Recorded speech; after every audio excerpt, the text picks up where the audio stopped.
इंदौर में कोरोना संक्रमण महामारी के चलते जहां पुलिसकर्मी अपनी जान जोखिम में डालकर अपना फर्ज निभा रहे हैं, वहीं इंदौर के परदेसीपुरा में पदस्थ आरक्षक की ड्यूटी के दौरान मौत हो गई।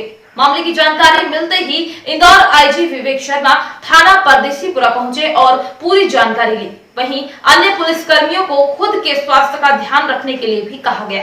कोरोना संक्रमण के काल से देश गुजर रहा है। इंदौर में पुलिसकर्मी के असमय मृत्यु के बाद अधिकारियों ने पुलिसकर्मियों के स्वास्थ्य जांच कराने का निर्णय लिया। सभी थाना प्रभारियों और स्टाफ का मेडिकल चेकअप भी कराया जाएगा। मृतक आरक्षक अकबर खान पूर्व में ही खांसने की बीमारी से पीड़ित थे। 2-3 दिन पहले ही ड्यूटी पर लौटे थे। अचानक सोमवार तबियत ज्यादा बिगड़ने पर उनकी ड्यूटी के दौरान मौत हो गई। वहीं परिजनों से भी मुलाकात की गई, जहां शासकीय आर्थिक मदद भी दी जा रही है।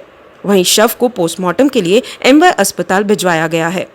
आज सुबह ये समाचार मिला कि थाना परदेसीपुरा में एक पदस्थ आरक्षक की ड्यूटी के दौरान मौत हुई है। तो क्योंकि इस समय कोरोना संक्रमण हर जगह फैला हुआ है, तो इस दृष्टि से कि कहीं वो संक्रमित तो नहीं था, उसके क्या लक्षण थे और थाने में कोई और व्यक्ति तो संक्रमित नहीं है, उनका स्वास्थ्य कैसा है और थाने की व्यवस्थाएं बाकी इन जनरल कैसी हैं, इसकी समीक्षा करने के लिए मैं आया था।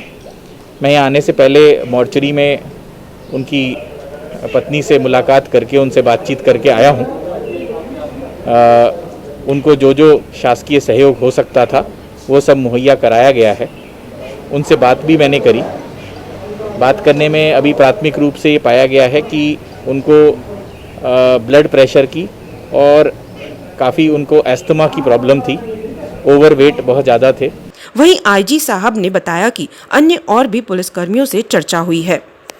थाने में मैं देखने आया हूँ कितने कर्मचारी बीमार हैं। एक एएसआई मात्र यहाँ पर अभी बीमार हैं, जिनको कि पुरानी पेरिनियल प्रॉब्लम है, 2 महीने से बीमार चल रहे हैं। उसके अलावा कोई किसी व्यक्ति में सर्दी खांसी जुकाम के लक्षण नहीं है। परंतु फिर भी क्योंकि इस तरह का संक्रमण इस समय है, तो मैंने वहाँ डॉक्टर से रिक्वेस्ट करी है कि इनके सैंपल को जांच के लिए भेजा जाए, ताकि अगर किसी वजह से अगर मान लीजिए उसमें कोई लक्षण पाए जाते हैं तो हम उसके अनुसार हम एहतियात बरत सकें।